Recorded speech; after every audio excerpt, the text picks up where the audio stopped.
નમસ્કાર, તમે જોઈ રહ્યા છો મંતવ્ય ન્યૂઝ અને મારો અવાજ સાથે હું આપની સાથે મહેન્દ્ર. તો 5 રાજ્યોના ચૂંટણી પરિણામોએ દેશના રાજકીય નકશા પર નવી લકીર ખેંચી દીધી છે. પશ્ચિમ બંગાળમાં મમતા બેનર્જીના અભેદ કિલ્લાને ધ્વસ્ત કરી ભાજપે ઐતિહાસિક જીત મેળવી છે, જે રાષ્ટ્રીય રાજકારણમાં સૌથી મોટી ઘટના છે. ત્યારે બીજી તરફ દક્ષિણમાં તમિલનાડુના રાજકારણમાં પણ નવો વળાંક આવ્યો છે, જ્યાં અભિનેતા વિજયની પાર્ટીએ સ્થાપિત જે પક્ષોના મૂળિયા ઉડાવી દઈ અને હચમચાવી નાખ્યા છે. કેરળમાં પરિવર્તનનો પવન ફૂંકાયો છે અને કોંગ્રેસે વાપસી કરી છે.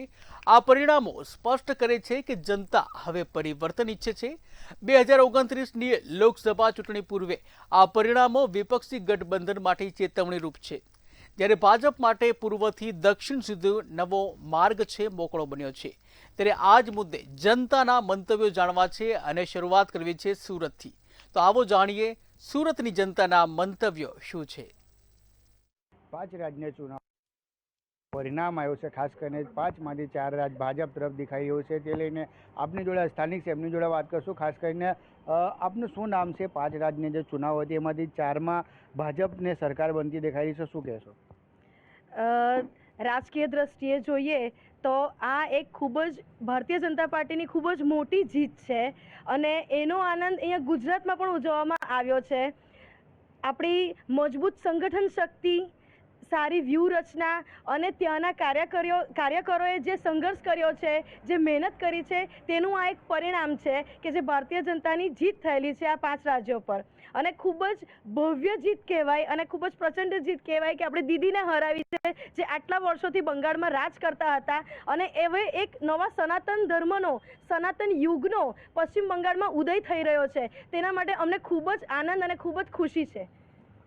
ખાસ કરીને વાત કરીએ કે 5માંથી 4 રાજ ભાજપ છે. આમાં જે ભાજપને 4 રાજ્યમાં સરકાર બનશે તો નિશ્ચિત લાગી રહ્યું છે, પણ એમાં રાજકારણ છે પરિવર્તન શું આવશે? ચોક્કસપણે પરિવર્તન આવશે, કારણ કે તમે ન્યૂઝ મીડિયામાં છો એટલે તમે પણ, અમે નોર્મલ પબ્લિક તરીકે પણ જોઈએ છે કે સ્ત્રીઓ માટે જે સેફટી નથી, જે રીતની પરિસ્થિતિ છે, તેઓ કેમેરા પર આવીને ખુલ્લેઆમ ભાજપ તરફી બોલી પણ નથી શકતા. તેઓને એક ડર છે, તે ડરનો માહોલ દૂર થશે અને ત્યાં શાંતિની સ્થાપના થશે અને હિન્દુત્વની સ્થાપના થશે. તે ખૂબ જ મોટી જીત કહેવાય છે. બીજા એક બેન છે એમની જોડે વાત કરું. ખાસ કરીને 5માંથી 4 રાજ ભાજપ તરફ દેખાઈ રહ્યું છે, પણ ચર્ચા વધારે બંગાળને થઈ રહ્યું છે, શું કહેશો જે હિસાબે ભાજપની જીત મળી છે? ખરેખર બંગાળની જીત છે એ બહુ જ ખુશી લાવી છે. બંગાળની જીત એ ગુજરાતમાં પણ બહુ જ લોકોને ખુશી આપી છે અને જે બંગાળની અંદર દીદીનો જે કહેવાય ને કે એક આતંક હતો, એ આતંકમાંથી પ્રજાને મુક્તિ મળી છે અને ત્યાં સંસ્કૃતિ અને સનાતન ધર્મની સ્થાપના થશે અને ત્યાં નવો ઉદય થશે. લોકોને પોતાના કહીને કે બોલી ન શકતા હતા દીદીના વિરોધમાં કે ભાજપના પક્ષમાં કે સનાતન ધર્મના પક્ષમાં, જે લોકો બોલી ન શકતા હતા તેઓ આજે પોતાની રીતે જીવી શકશે, બોલી શકશે અને બહેન દીકરીઓ પણ સારી રીતે પોતાની રીતે બહાર આવી જઈ શકશે અને એમ કહેવાય ને કે દીદીના આતંકનો અંત આવ્યો છે અને સનાતન ધર્મની સ્થાપના થઈ છે, એવું કહીએ તો ચાલે. બિલકુલ, દીદીને આતંકને અંત થયું છે. બસ શું કહેશો જે હિસાબે 5માંથી 4 રાજ્ય ભાજપ તરફ જઈ રહ્યું છે ને જે પરિવર્તન છે દેખાઈ રહ્યું છે, શું કહેશો? બસ લોકોનો જે બંગાળમાં ડર હતો તે જતો રહેશે ને બીજું એ કે જે સ્ત્રીઓ બહાર નીકળી નહીં શકતી હતી તે આત્મસન્માનભેર નીકળી શકશે બહાર અને પોતે ડર બધાનો જે હતો સ્ત્રીનો તે ડર પણ પોતાનો દૂર થશે ને જ્યાં મોદી, અમિત શાહ ને યોગી હોય ત્યાં બધા કામ સારા જ થાય છે આપણી દરેક રાજ્યમાં, દરેક દેશમાં ને એ બહુ સારું પરિવર્તન લાવે છે લોકો ને લાવશે જ, એટલે ઘણું સારું થશે એમ. મોદી, યોગી, અમિત શાહ સિવાય બીજા કોઈ ભાજપમાં છે? મોદી, યોગી બધા ઘણા બધા છે, પણ આ લોકો મુખ્ય છે એમ. એ લોકોના નેતૃત્વ હેઠળ આ લોકોએ કામ કરવાનું હોય છે, એટલે ઘણા બધા છે. બંગાળમાં પણ છે ને આપણા એમાં દેશમાં પણ છે, તો એ લોકો પણ સારું કામ કરશે એવી પ્રેરણા મોદી, યોગી અને અમિત શાહ આપી શકશે એ લોકોને. બીજા એક બેન છે, આપનું શું નામ છે? બહાર જે હિસાબે 5માંથી 4 રાજ્ય ભાજપ તરફ જઈ રહ્યું છે, શું કહેશો? સરકારમાં ભાજપ આવે એ બધાને માટે બહુ જ ઊંડી અને હૃદયપૂર્વકની ઈચ્છા હતી. તેમાં બંગાળની અંદર જ્યારે ભાજપ આવ્યું છે એનું મુખ્ય કારણ તો નરેન્દ્રભાઈ મોદીના કાર્યો જ છે. એમણે જે કાર્ય કર્યા એની જે હાથ હેઠળ એના નેજા હેઠળ જે બીજા બધાએ પણ સાથ આપ્યો અને તેને લીધે બંગાળમાં આજે દીદીનું રાજ્ય ગયું અને ભાજપનું રાજ્ય આવ્યું. એટલે મુખ્ય કારણ આમાં નરેન્દ્ર મોદીના આખા દેશમાં જે મહત્ત્વના કાર્યો છે એની જે દીર્ઘદર્શી છે એ કામ થયો છે તેનું જ પરિણામ બંગાળમાં આ સીટો આવવાનું છે. બીજા એક બેન છે, 5 રાજ્યમાં ચુનાવ છે પણ ચર્ચા વધારે બંગાળનું છે, કારણ શું છે? બસ આ લોકોની બધાની મહેનત, ખૂબ પ્રચારકોની, મોદીજીનું આ જે નેતૃત્વ હેઠળ જે કામ થયું તે જ મને તો યોગ્ય લાગે છે કે એમનું ખૂબ બધા કાર્યકરોએ દિલથી મહેનત કરી છે એમ. અને આ દીદીના ઘોડમાં ઘૂસવું એ જ પહેલાં તો અશક્ય લાગતું હતું અને તે થયું એટલે તો આમ હદ આનંદ થાય છે બધાને. ને સ્ત્રીઓની જે સ્થિતિ સુધરશે તેમાં બહુ જ ખુશીની વાત છે કે બધા પોતાના અભિપ્રાય રજૂ કરી શકશે એમ. દીદીને ગઢમાં ઘૂસ્યા ને ભાજપને એક નારો પર હતો 4 મઈ ને દીદી ગઈ, એ શું કહેશો એમાં? 4 મઈ દીદી ગઈ ને દીદી હવે પાછી આવવાની પણ નથી, એટલે દીદી ગયો અને આતંક ગઈ. જે હિસાબે 5 રાજ્યને માંથી 4 રાજ્ય ભાજપ છે પણ એ 3 લોકો ભૂલી જાય છે. પણ ખાસ કરીને પશ્ચિમ બંગાળ છે એ મમતાને હરાવવામાં એટલું ઇન્ટરેસ્ટ હતું. જે પ્રમાણેનો ડર, જે પ્રમાણેનો આતંક જે એમણે સ્થાપિત કરેલો હતો પશ્ચિમ બંગાળમાં લોકોમાં, એ ડર આજે દૂર થયો છે. આજે લોકો એ લોકોને ખુલ્લી હવામાં હવે એ લોકો રહેશે એ પ્રમાણેનું એક ત્યાં એટમોસ્ફિયર ઊભું થયું છે. 3 ચહેરા છે જે ભાજપને ત્યાં બંગાળમાં રહીને ખાસ કરીને વાત કરીએ કે હવે જીત તરફ વધી રહી છે. ભાજપ એકલા સરકાર બનાવી શકે, મોદી, યોગી અને અમિત શાહ, એમને સિવાય બીજા કોઈ ચહેરા દેખાય છે ત્યાં? નહીં, એમના સિવાય તો ઘણા બધા ચહેરા છે, પરંતુ એમના નેતૃત્વમાં, એમના જે વ્યૂહરચનાની અંદર જે લોકો કાર્યકર્તાઓએ કાર્ય કર્યું છે અને ખરેખર કહેવાય ને કે ભાજપના કાર્યકર્તાએ જે સંઘર્ષ કર્યો છે બંગાળની અંદર, એ પૂરા ઓલ ઇન્ડિયાના કોઈ પણ સ્ટેટના કાર્યકર્તાએ આટલો સંઘર્ષ અને આટલી મહેનત નહીં કરી હોય. દીદીના આતંકનો સામનો કરવો અને એમને સામે જઈ અને ભાજપનો પ્રચાર કરવો એ નાની અમથી વાત નથી. ટીએમસીના કાર્યકર્તાઓએ ભાજપના કાર્યકર્તાઓને બહુ જ હેરાન પરેશાન કર્યા, છતાંય તેઓ અડગ રહી ભાજપને જીતાડવામાં પ્રચંડ મહેનત કરી છે. તો આ જીત ખરેખર બધા જ કાર્યકર્તાઓને અર્પણ છે. બિલકુલ સ્થાનિક જેમને કહ્યું છે ખાસ કરીને 5 માંથી 4 રાજ ભાજપ પાસે છે તો એ ચર્ચા બંગાળનો છે. જે હિસાબે બંગાળમાં ત્યાંની સ્થિતિ હતી તે લઈને ખાસ કરીને જ્યારે લોકો ત્યાં પ્રચાર કરવા ગયા હતા ભાજપને માણસો, એને પણ તકલીફનો સામનો કરવો પડ્યો હતો. તે લઈને પણ એ લોકો ખુશી વ્યક્ત કરી રહ્યા છે. કેમેરામેન શોએબ શેખ સાથે દીપક રાય, મંતવ્ય ન્યૂઝ, સુરત. ત્યારે આ જ મુદ્દે અમદાવાદની જનતાના મંતવ્ય શું છે, આવો જોઈએ. 5 રાજ્યોની અંદર હાલ જે પ્રમાણે મતગણતરી અને પરિણામો જે આવી રહ્યા છે તેને લઈને જે દેશના રાજકારો પર શું અસર પડશે તમામ લોકો પાસે આપણે જાણીશું. નીરવભાઈ, જે પ્રમાણે અત્યારે હાલ 5 રાજ્યોની મતગણતરી ચાલી રહી છે અને સાથે ઉલટફેર પણ જોવા મળી રહી છે, આખા દેશ ઉપર આની શું અસર પડી શકે? હું આપને કહું, ચોક્કસ આ સમગ્ર દેશની અંદર ક્યાંક ને ક્યાંક, કેમ કે એક બોડી હોય તો બોડીની અંદર જે પણ અંગો હોય, અંગોમાં એક અંગમાં વાઇબ્રેશન આવે, કોઈ પ્રોબ્લેમ થાય તો બીજામાં વાઇબ્રેશન આવે, બહુ સ્વાભાવિક વાત છે. પરંતુ એક વાત ચોક્કસ કહીશ કે જોર જુલમને જે સરકાર, જે ભારતીય જનતા પાર્ટીની જે સિસ્ટમ છે, અમારે ત્યાં પણ અમદાવાદ શહેરની અંદર જ્યારે કોર્પોરેશનના ઇલેક્શન હતા તો સરકારી મશીનરી, પ્રપંચ, પ્રોપોગેન્ડા દરેકનો ઉપયોગ કરવામાં આવ્યો, જોર જુલમનો ઉપયોગ કરવામાં આવ્યો, crime branch, CBI, crime branch, એસઓજીનો ઉપયોગ કરવામાં આવ્યો. હું કહીશ કે ભારતીય જનતા પાર્ટીની જ્યાં જ્યાં સરકાર છે ત્યાં પણ, અને જ્યાં સરકાર નથી પણ કેન્દ્ર સરકાર જે એમનું રાજ કરે છે એના અધિકારીઓ દ્વારા પણ આ પૂરેપૂરો પ્રોપેગેન્ડા દરેક સ્ટેટમાં કરવામાં આવે છે. અને હજી તો હું આપને કહું કે હજી બધા સ્ટેટના રૂઝાન હજી ચાલુ છે, હજી પરિણામ બાકી છે. જોવો હજી પરિણામમાં કેટલો ફેરફાર. હજી કોઈ પણ વાતનું ડિસિઝન લેવું કે કોઈ પણ પ્રકારનું જાહેરાત કરી કે વાત કરી યોગ્ય નથી. સાથે સાથે ઘણી વખત આ રીતના તકલીફો જે છે તે બંગાળની અંદર વધારે ખાસ જોવા મળે છે. તમે શું માનો છો કે જે પ્રમાણે ઇલેક્શનના રૂઝાન જે આવી રહ્યા છે, શું લાગી શકે છે આમાં? ક્યાંક ને ક્યાંક આ રૂઝાનો પ્રમાણે હજુ રિઝલ્ટો બાકી છે. રિઝલ્ટ આવે એ પછી આપણે નક્કી કરી શકાય, પણ અત્યારના રૂઝાનો પ્રમાણે આપણે ક્યાંક ને ક્યાંક એવું જોઈ શકીએ કે કેન્દ્રમાં બેઠેલી સરકાર ક્યાંક ને ક્યાંક પ્રેશરાઇઝ કરીને, સત્તાનો દુરુપયોગ કરીને દરેક જગ્યાએ જોવામાં આવેલું છે કે કેન્દ્રીય જેટલી બી એજન્સીઓ છે એમનો ક્યાંક ને ક્યાંક ઇલેક્શન દરમિયાન એનો દુરુપયોગ કરવામાં આવ્યો છે. એ વસ્તુ અહીંયા પણ જોઈ રહી છે ને એના કારણે પ્રજાને ક્યાંક ને ક્યાંક આનું નુકસાન જોવા મળે. ભવિષ્યમાં વિપક્ષને નબળું કરવાનો એક પ્રયત્ન કરી રહ્યા છે આ લોકો, સત્તામાં બેઠેલી પાર્ટી, કેન્દ્રમાં બેઠેલી પાર્ટી, અને ક્યાંક ને ક્યાંક એનાથી પ્રજાને જ નુકસાન છે. જ્યારે વિપક્ષ મજબૂત નહીં હોય ત્યારે એ સરકાર પર પ્રેશર બતાવીને કોઈ પણ જાતનું સરકારમાં કામ કરાવવાનું હશે એ પ્રજા કરાવી નહીં શકે. એક હતું શાસનથી ફાયદો થવો જોઈએ, પરંતુ ત્યારે દેશમાં અલગ મુદ્દાઓ છે, મોંઘવારી, બેરોજગારી વધી રહી છે. એક હતું શાસનની અંદર તમે જોઈ રહ્યા છો કે 2014થી અત્યાર સુધી ભારતીય જનતા પાર્ટી અને આપણા પ્રધાનમંત્રીશ્રીએ ક્યાંક ને ક્યાંક બે મોટા વર્ગના વેપારીને જ બધું આપી દીધું છે. સામાન્ય વર્ગના વેપાર, જે બી કર્મચારી, વેપારી કે જે બી મજૂર વર્ગ હોય કે તેમને જે પણ બી લાભ આપવાના હોય એ ક્યાંક ને ક્યાંક આપ્યા નથી ને એમને વંચિત રાખ્યા છે. એનું પરિણામ આજે બેરોજગારી જોવા મળી છે, ધંધાઓમાં ક્યાંક ને ક્યાંક તકલીફો મળી રહી છે. અત્યારે રાધણ ગેસનું છેલ્લા 1 મહિનાથી આપણે જોઈ રહ્યા છે કે હમણાં ગુજરાતની અંદર સુરતમાં કેટલાક મજૂરોને ત્યાં આગળ રેલવે સ્ટેશન પર મારવામાં આવ્યા છે પોલીસ દ્વારા. આવી ક્યાંક ને ક્યાંક જે આખી ભારતીય સંસ્કૃતિની અંદર જે એક વર્ગ એવો છે કે જે ક્યાંક ને ક્યાંક આ બધી પરિસ્થિતિને લઈને હેરાન થઈ ગયો છે. તમે શું માનો છો, જે પ્રમાણે CBI હોય, ED હોય, એનો દુરુપયોગ ચૂંટણીઓમાં ખાસ જોવા મળે છે, 5 રાજ્યોમાં વધારે જોવા મળી છે? હાલ ભારતીય જનતા પાર્ટી જે 5 રાજ્યોમાં ચૂંટણીના પરિણામની ગણતરી ચાલુ છે, જે મુજબ એ લોકો સામ, દામ, દંડ, ભેદ એ રીતે ચૂંટણી લડી રહ્યા છે, જેથી જનતાને ઘણી તકલીફો પડી રહી છે.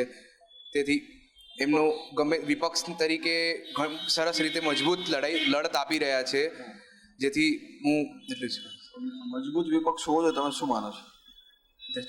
વિપક્ષ મજબૂત હોવો જોઈએ, તમે શું માનો? જી, આ સત્તા સામે મજબૂત વિપક્ષ ખૂબ જ જરૂરી છે, કારણ કે એમની જે રીત છે, જે ચૂંટણી લડવાની રીત છે, જે ગમે કોઈ પણ હદ સુધી જઈ શકે છે, તે માટે ખૂબ જ જરૂરી છે વિપક્ષ રહેવું.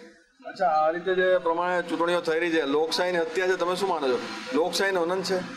100% લોકશાહીનો અંત જ કહેવાય. આ રીતનું ચાલે જ નહીં. આ એક જાતનું લોકશાહી ઉપર બહુ ઘણો ઇફેક્ટ કરશે. આજ નહીં તો કાલ પણ આનો લોકોનો વિશ્વાસઘાત થઈ રહ્યો છે, બહુ જ ગલત થઈ રહ્યો છે, બહુ ખોટું છે. આ રીતનું હોવું જ ના જોઈએ.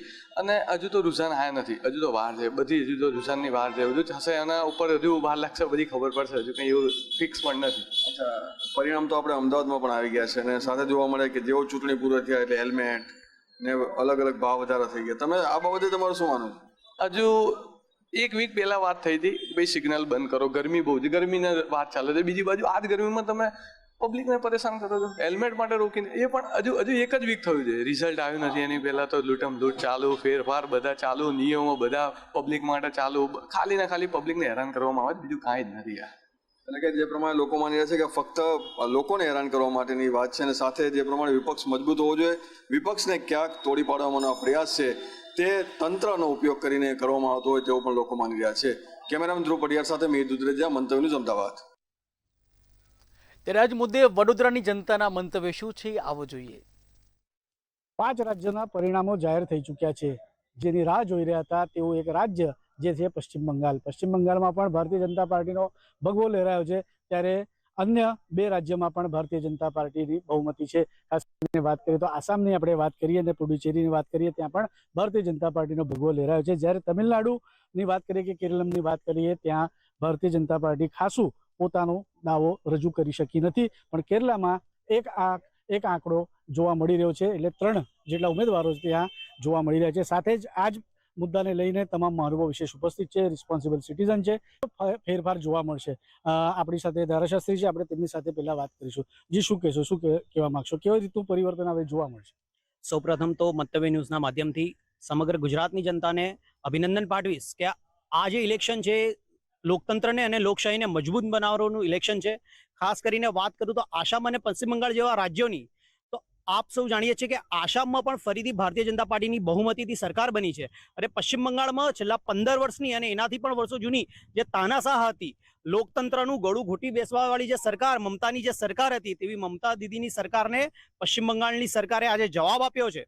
ત્યારે રોહિંગ્યાઓની વાત આવે, જ્યારે રોહિંગ્યાઓને ભારત દેશમાં ઘૂસણખોરીની વાત આવે, ત્યાંથી લઈને તે લોકોને અલગ અલગ દેશના રાજ્યોમાં મોકલવાની જે આખી ઇકોસિસ્ટમ ચાલતી હતી મમતા દીદીના નેતૃત્વમાં, એ નેતૃત્વને આજે પડકાર આપ્યો છે પશ્ચિમ બંગાળની જનતાએ. અને આવનારા દિવસોમાં હવે વાત કરીએ તો વિકાસની, તો આવનારા 5 વર્ષોમાં ભારતીય જનતા પાર્ટીના નેતૃત્વવાળી જે સરકાર આવનારા 5 વર્ષોમાં સતત ને સતત પશ્ચિમ બંગાળનો વિકાસ કરશે. અને સાથે સાથે ડોક્ટર શ્યામા પ્રસાદ મુખર્જી જે પશ્ચિમ બંગાળના જેમનો જન્મસ્થળ થયો અને એમનું મુખ્ય સપનું અખંડ ભારત, એક ભારત, શ્રેષ્ઠ ભારત, તો આજે ડોક્ટર શ્યામા પ્રસાદ મુખર્જીનું પણ સપનું ભારતીય જનતા પાર્ટીના નેતૃત્વમાં તેમના આશીર્વાદથી આજે સાકાર થવા જઈ રહ્યું છે. પશ્ચિમ બંગાળમાં એક નવા સૂર્યનો ઉદય થયો છે. ચોક્કસ પશ્ચિમ બંગાળમાં નવા સૂર્યોદયનો ઉદય થઈ રહ્યો છે. આપ શું કહેવા માંગશો? કારણ કે જે પ્રમાણે અત્યારે આનો ઇફેક્ટ નેશનલ અને રાષ્ટ્રીય સ્તરે કેટલો ફરક પડશે, શું આને શું પડશે? હર હંમેશા એક નિયમ રહ્યો છે કે પરિવર્તન એ સમય અને સમાજની માંગ રહી છે. એવો જ પરિવર્તન આજે આપણે 5 રાજ્યોમાં જોવા મળ્યો છે. ચોક્કસ આ પરિણામો ભારત માટે એક નવી દિશા શૂન્ય બની રહેશે. અને જ્યાં જ્યાં આ પરિણામોના પરિવર્તન આવ્યું છે ત્યાં વિકાસ નિશ્ચિત છે. રહ્યો પ્રશ્ન બંગાળનો, તો અહમમાં રહેતા મમતા બેનર્જી માટે પણ આ પરિણામ એક ભૂત સમાન છે. અને આવનાર ભારતીય જનતા પક્ષે જ્યારે ત્યાં રાજ્ય સ્થાપશે, પોતાનું શાસન સ્થાપશે, ત્યારે પ્રજાને તેઓએ જે વિશ્વાસ અપાયો છે, પ્રજાને જે વિકાસની વાત કરી છે, એ એમણે પરિપૂર્ણ કરવો પડશે. ચોક્કસ પ્રજાએ એમને જે રીતે બહુમતીથી વિજય બનાવ્યા છે એ રીતે એ વિશ્વાસ પણ એમણે પરિપૂર્ણ કરવાનો રહેશે. ચોક્કસથી પરિપૂર્ણ કરવાનું રહેશે. શું કહેવા માંગશો પાર્થભાઈ? કારણ કે ખાસ કરીને આપણે 3 રાજ્યની જો વાત કરીએ, પશ્ચિમ બંગાળની વાત કરીએ, આસામ, પુડુચેરીની વાત કરીએ, પણ ભારતીય જનતા પાર્ટીનો એક સપનો બીજો પણ હતો કે ચલો દક્ષિણ કી ઓર, તે અત્યારે સાકાર થયું નથી. પણ તેમ છતાં પણ આપણે વાત કરીએ 3 રાજ્યોની વાત, રાષ્ટ્રીય લેવલ પર આનો શું પ્રભાવ પડશે? જે રીતે શ્યામા પ્રસાદ મુખર્જીજીનું એક એ હતું, સપનું હતું, અને ભારતીય જનતા પાર્ટીનો એક નારો પણ હતો કે જહાં બલિદાન હુએ મુખર્જી, હા વો કાશ્મીર હમારા હૈ, વો ભારત હમારા હૈ, વો સારે કા સારા હૈ. બીજી વસ્તુ, બંગાળની ધરતી પરથી આવ્યા શ્યામા પ્રસાદ મુખર્જીજી, તેનાથી પહેલા આવ્યા સુભાષચંદ્ર બોઝ, રવિન્દ્રનાથ ટાગોર. આવી મહાન વિભૂતિઓનું જે સપનું હતું, જે ભારત કેવું હોવું જોઈએ, એ આજે કશે ને કશે સાકાર થતું દેખાય છે. અને વાત કરું શું ફરક પડશે, તો ફરક એક જે સાંસ્કૃતિક રાષ્ટ્રવાદ છે તે એનું અમલીકરણ અને વ્યવસ્થિત રીતે એને ફોલો થશે. ત્રીજું, NRCની જે નીતિ છે એ નીતિનું સ્ટ્રિક્ટલી ફોલો થશે. બીજી વસ્તુ, વિકાસની રાજનીતિ, લો એન્ડ ઓર્ડર વ્યવસ્થિત રીતે ફોલો થશે એવું મને લાગે છે. ચોક્કસથી જે પ્રમાણે જે 5 રાજ્યોના જે પરિણામો જાહેર થયા છે તે 3 રાજ્યોમાંથી ભારતીય જનતા પાર્ટીનો ભગવો લઈ રહ્યો છે. કેમેરામેન મિલિંદ મૈલે સાથે સત્યમ નિવાસકર, મંતવ્યની જોડે. તેના જ મુદ્દે રાજકોટની જનતાના મંતવ્ય શું છે, આવો જોઈએ. આસામ, પશ્ચિમ બંગાળ, પુડુચેરી, તામિલનાડુ, કેરળમ સહિતના જે રાજ્યો છે ત્યાં હાલ અત્યારે પરિણામ આવી રહ્યા છે. અને કહી શકાય કે આ પરિણામને લઈને જનતામાં અનેક ચર્ચાઓ છે. આપણી સાથે રાજકોટના નાગરિકો જોડાણા છે, એમની સાથે જ વાત કરીશું. તેઓ શું કહી રહ્યા છે મામલે, શું નામ અને શું કહેશો? ખાસ તો પરિણામ આવી રહ્યા છે, ખાસ તો પશ્ચિમ બંગાળ ઉપર લોકોની નજર ખૂબ હતી. અત્યારે ક્યાંક ને ક્યાંક પશ્ચિમ બંગાળનું રિઝલ્ટ લઈને શું કહેશો? પશ્ચિમ બંગાળ, દીપકભાઈ ભટ્ટ મારું નામ છે. પશ્ચિમ બંગાળના રિઝલ્ટ બાબતે આપને વાત કરું તો સૌપ્રથમ તો પશ્ચિમ બંગાળની જનતાને અભિનંદન આપીશ કે 90-92% જેવું મતદાન કરી અને લોકતંત્રને ત્યાં જીવંત કર્યું છે. પશ્ચિમ બંગાળની અંદરમાં વર્ષોથી ડાબેરીઓને 35 વર્ષનું રાજ કર્યું, ત્યારબાદ ટીએમસી આવી અને એમને પણ 15 વર્ષ જેવું થઈ ગયું. અને ગુંડાગર્દી સિવાય, અરાજકતા સિવાય પશ્ચિમ બંગાળની જનતાએ કંઈ જોયું નથી આઝાદી બાદ. તો મને એવું લાગે છે કે જનતાએ ખૂબ સારો નિર્ણય લીધો છે અને સરકાર બદલશે અને ત્યાંના લોકોની સુખાકારી થશે. સ્થિતિ હતી પશ્ચિમ બંગાળમાં અને અત્યારે કઈ પ્રકારની તમે લાગે છે પરિણામ બાદ સ્થિતિ બદલાશે, કઈ રીતની સ્થિતિ વિશે વાત કરું તો હું તો પશ્ચિમ બંગાળમાં ભણ્યો છું, પશ્ચિમ બંગાળમાં રહ્યો છું અને મતદાનનો અધિકાર અમને ક્યારેય મળ્યો નથી. આજે લોકો એવું કહેતા હોય કે સોશિયલ મીડિયામાં કેમ વિડીયો જોતા હોય અને અમને મત નથી દેવા, ખોટા વિડીયો, આ બધી તદ્દન ખોટી વાત છે. અમે પશ્ચિમ બંગાળની અંદર જ્યારે વોટ કરવા માટે જતા ત્યારે અમને પરાણે ત્યાં બેસાડી અને ચા પાણી પાઈ દેતા, તમારો વોટ પડી ગયો છે એમ જ કહેતા. TN સેશનના સમયનો પણ અમે ચુનાવ જોયેલો છે અને એ સમયમાં પણ ત્યાં કાનૂનની કોઈને બીક નહોતી. એટલે આમ ગણો તો સંપૂર્ણ ગુંડાગર્દી પશ્ચિમ બંગાળની અંદરમાં હતી, જે મને એવું લાગે છે કે હવે શાસન બદલાતા એનો અંત આવશે. તમે શું કહેશો? શું નામ આપનું? મારું નામ એડવોકેટ મયુર કોટક છે. એ જાણીને ખૂબ આનંદ થાય છે કે એક સત્તા પલટો થવા જઈ રહી છે. જે સ્ટેટમાં બહેનો દીકરીઓને બહાર નીકળવા માટે પણ એવું કહેવામાં આવતું હોય કે ભાઈ તમારે અમુક સમય પછી બહાર ના નીકળવું, એ સ્ટેટમાં જો સરકાર બદલતી હોય તો એનાથી વધારે આનંદની વાત શું હોય? જેમ આપણા ગુજરાતમાં બહેનો દીકરીઓ રાતે 1:30-2 વાગે પણ નીકળે તો પણ એને મગજમાં શાંતિ હોય કે મને કાંઈ થશે નહીં. એ પ્રેરણાથી જો ત્યાં વેસ્ટ બેંગાલમાં પણ આવું થશે તો બહુ સારી વસ્તુ થશે. અને બીજું કે કલકત્તા અને વેસ્ટ બેંગાલ તો એની મીઠી ભાષા અને મીઠાઈઓ માટે ફેમસ હતું, જે ધીમે ધીમે કરતાં જે આ જૂના જે લોકો અત્યારે લગી રાજ કરતા હતા ધીમે ધીમે ક્યાંક ખોવાતું જતું હતું. તો એવી આશા છે કે આ રિઝલ્ટ પછી સરસ મજાનું કામ થશે અને એ પણ પશ્ચિમ બંગાળ પણ પાછું એનું જે વર્ષો પહેલાંનું જે એક વર્ચસ્વ એ પાછું લઈ આવશે. શું કહેશો? શું નામ આપનું? હું લક્ષ્મણ ધોળકિયા. સાહેબ, બધા જોઈ જ શકો છો અત્યારે ટીવી ન્યૂઝના ચેનલના માધ્યમ દ્વારા કે મમતા દીદીના ઘર પાસે શ્રીરામના નારા લાગી રહ્યા છે. બીજું કે ત્યાં લુખા તત્વો, આવારા તત્વો, જ્યાં બેન દીકરીને બહાર નીકળવું મુશ્કેલ હતું. એક ન્યૂઝમાં હમણાં જ આપણે જોયેલું હશે, ત્યાંના ગુજરાતી છે એનું કહેવાનું એવું થયું, હું મારી દીકરી અને મારા મિસિસ વોકિંગ કરવા બહાર નીકળી શકતા નથી. આવો પ્રશ્ન પણ એક ન્યૂઝમાં આવેલો હતો. અત્યારે આપણે માનીએ ભાજપનું વાવાઝોડું આવી ગયું. ભાજપનું વાવાઝોડું આવી ગયું, મમતા દીદીના શાસનનો અંત આવ્યો છે અને અત્યારની પરિસ્થિતિ પ્રમાણે હવે પશ્ચિમ બંગાળની સ્થિતિ સુધરતી જણાશે અને જે પબ્લિકે ભાજપ પર ભરોસો મૂક્યો છે તે ક્યાંક ને ક્યાંક જનાદેશને લઈને આ પરિણામો આવી રહ્યા છે. ચોક્કસથી પશ્ચિમ બંગાળ ઉપર જે નજર હતી સૌ કોઈની, તે ક્યાંક ને ક્યાંક તેનાથી લોકો હાલ અત્યારે કહી રહ્યા છે કે આગામી સમયમાં સત્તા પરિવર્તન થવાથી ક્યાંક ને ક્યાંક એક સારું સત્તા બેસશે એ પ્રકારના એક જે પ્રયત્ન હતા એ આ વખતે ક્યાંક ને ક્યાંક પૂર્ણ થવા જઈ રહ્યું છે. કરણ પસલેત, વ્યાસા, ધ્રુવકુંડેલ, રાજકોટ. ત્યારે આજ મુદ્દે જામનગરની જનતાના મંતવ્ય શું છે, આવો જોઈએ. પશ્ચિમ બંગાળ સહિત આસામ, તમિલનાડુ, કેરળ 5 રાજ્યોમાં ચૂંટણી થઈ. આ 5 રાજ્યોમાં ક્યાંક ને ક્યાંક પશ્ચિમ બંગાળ જેવા રાજ્યોમાં જે ભારતમાં સ્થાપના થઈ ત્યારથી માંડીને અત્યાર સુધીમાં ખાસ કરીને ક્યાંક ને ક્યાંક ભાજપનું શાસન આ પ્રથમ વખત આવ્યું છે. એ સિવાય કેરળમાં કોંગ્રેસનું શાસન. શું કહેશો બાબુ?